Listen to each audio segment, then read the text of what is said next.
Erik Ten Hag is in trouble after Sir Jim Ratcliffe has spoken, sending a coded message about him and his future at the club. This, as we do countdown to that next one against Aston Villa. Tough game it must be, but what exactly is Man United supposed to do if we are going to salvage something and perhaps for those of you who want to see him around, save the job of Erik Ten Hag. My name is Webb. Like, share, and subscribe as we do continue to grow here on the United of Sport. Beautiful times to be a Man United supporter, because I think the sweetness of any hustle is the victory. So if and the deeper the hustle, the sweeter the victory, they say. So this hustle we are in as Man United supporters, we've got to endure so that when we get to the victory, we are as happy as they can come. So enjoy it, guys, when it's still there, because we won't be like this forever, to be honest. I know that for a certain. But of course, the man who is entrusted with the job of steering the Man United wheel back to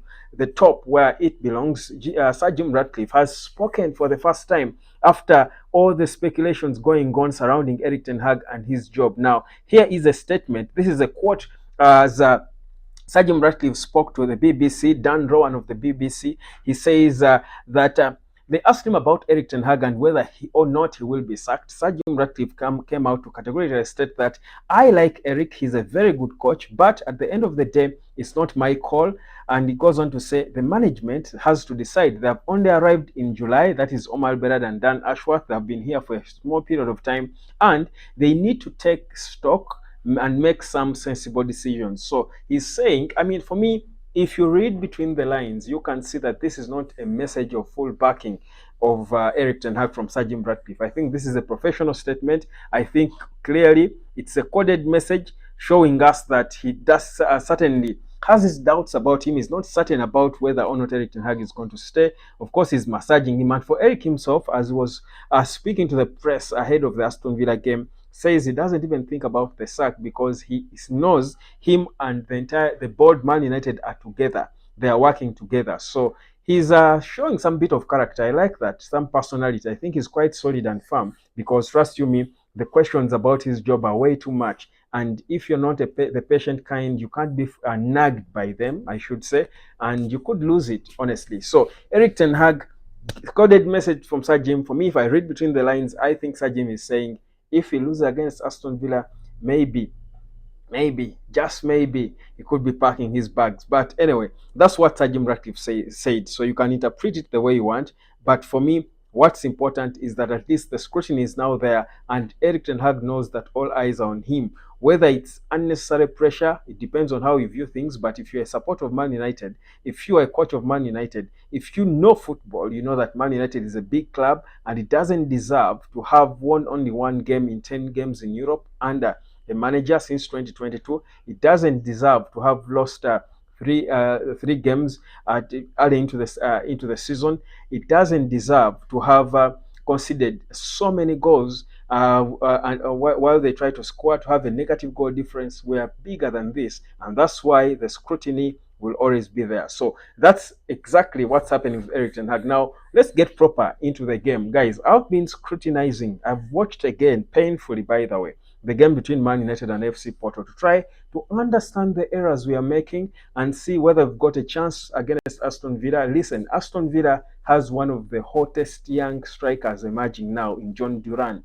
This boy is insane. Ask Bayern Munich about him and the confidence they have now. He was speaking to SBS Sport, that is Thierry Henry and Kate Scott and Micah Richards and Jamie Carragher. He was speaking to them, and I loved what he was saying about his relationship with Unai Emery. And of course, there are debates about Unai Emery and how good a manager he is, comparing him to Mikel Arteta. I'll talk about that on my other channel, on the Ndiva Yoka, for those of you who understand Luganda, my local language. But listen, the thing is, Unai Emery and that's Aston Villa have got a tool, a weapon in John Duran, who can destroy a backline that is as shaky as Man United. I watched the Man United game again, watched the entire game, a replay of the game against FC Porto, and I was seeing how Lisandro Martinez, and I'm just re-emphasizing something I said in my match reaction earlier today, The thing is, Lisandro Martinez is a shadow of his old self. He's not as sharp and solid as he was. Mathis Delete is a little slow, quite smart as a player, but his fitness and sharpness is lacking. That hot strikers will always get there ahead of him. They will beat him, and that's why he gets frustrated and he's slapping the ground. You saw the second goal from Samu Omorodio. You saw a, a defender lacking in sharpness. He knows what he wants to do. What he wants to do is right. Because he's technical enough to see it, but the physique, the body is letting him down. And this is where I think of, how important this Lenny Yoro kid is going to be for United, because he's certainly sharper. He has proven he's sharper. We've seen him in the preseason where he dropped a ball before he got injured, where he missed the ball and he was too fast and quick to recover. Mathis Delete, technical as he is, he's a bit slow now. And you see in the Premier League with the level, or in the top level in Europe, with the level of sharpness of the strikers you're facing, you can't afford to be a fraction of a second late. You will be punished. So it's a bit of a concern for me, if you ask me. The pace of our centre backs, technically they are good, and perhaps Ineos or the team who hired these people might have only concentrated on their technical abilities because we lacked that technical bit in the game. But in terms of physique and sharpness, perhaps Lenny Yoro could be maybe the solution because he's a fast player. Of course, we don't know what form and format is going to return in from his injury, because again, you cannot know what shape of a player you're going to see after a bad injury that sees him out for months. But the fact that he's a young kid, he's a teenager, gives us hope. But we probably about to get to a point where we are praying for a return of a Euro, who is even not yet proven in football, not even just at Man United. So it's a difficult place we are in now. Erik Ten Hag again went on and spoke about. Of course, he was asked about Diogo Dalot and him playing as a left back, being inverted. And Ten Hag says we need, when you have a natural left-footed left full back, will be a better team. Of course, he'll always pick an excuse, but you see, whereas Dalot has begun to have bad games, and when Dalot is playing bad, it's quite ugly on him. When he's playing good, you love to see him.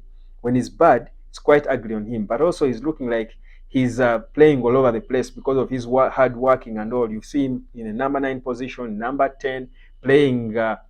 He's all over the place. He's not rationed in terms of where he should move. And again, that's a problem I see in Erik Ten Hag's style, because I think in this day and age, you've got to, as a manager, you've got to decentralize roles, that players know where they play. They need to have their own areas to play. They need to move within a structure. That is an issue of the manager. But for Diogo Dalot, he says we need a left back. He's hoping we can have perhaps a natural left back back in and fit for us to be able to balance, and we will improve. Of course, these excuses are always going to be there, but for how long are we going to listen to them? That's the question you might ask. But the reality is, should we lose or should we fail to beat Aston Villa? I'm telling you, Erik Ten Hag is going to face it rough.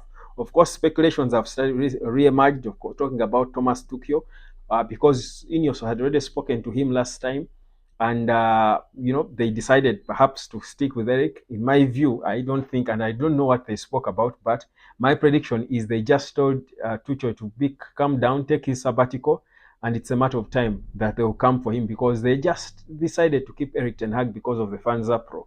I don't think he was really the choice of Ineos, to be honest. That's my honest opinion. But it is what it is. He's the guy. But I think the pressure is beginning to mount on him, and soon he will be feeling it in the event that he fails to beat Aston Villa. He will feel the wrath. That said, it's not all bad. Casemiro is returning to form. I think we are focused so much on Erik Ten Hag and the failure to win games because of the entitlement United fans will always have when it comes to winning games. But we forget the few positives we have in the team. Of course, Casemiro, if you judge by the last game, I thought he had a decent game by his falling standards lately. I thought as well Rasmus Højlund returning to sharpness, scoring on Europe. I think Europe is his cup of cake. He has no respect for the stage. You love to see it. They need to keep putting him there more and more and more. Then I thought Garnacho is returning to being, I think maybe you can call it being wasteful. I think at least put himself in positions where he would see the goal and shoot the ball at goal against FC Porto. Some of his shots were wayward, some were ambitious, but probably it was because of the the eagerness, the desperation to get an equalizer or to win the game. That's why whenever he got a chance and eyes goal, he had to shoot. But if not that, he's then going back to the wrong decisions he was making before. But I won't dwell on him because given the nature of the FC Porto game and what he had to do as when he came on, you probably want to understand. Amad Diallo is beginning to look stale. I hope it's not early days because again, when you're playing with a bad team, your levels can drop. Ahmad was fired up and motivated. He seems to be eaten by the whole rot going on. The other positive is Anthony looked fit when he came off the bench. He had the hunger and desire. He was daring a bit to try out things. You love to see it. We would want to see more a bit of that and see what dimension he can bring to the team. So there are little positives you can take in Man United, whereas there are certain wrong things. Nusra Mazraoui, I thought, did not have his best of games. Perhaps his worst game in Man United. That was yesterday against FC Porto. So back to the Premier League, which is more direct, more intense, more dangerous against the big Aston Villa away in Birmingham in the West Midlands. Certainly, it's going to be another huge test where everyone's game has got to be a game, top game. If we don't win this one, trust you me, it's going to be dangerous.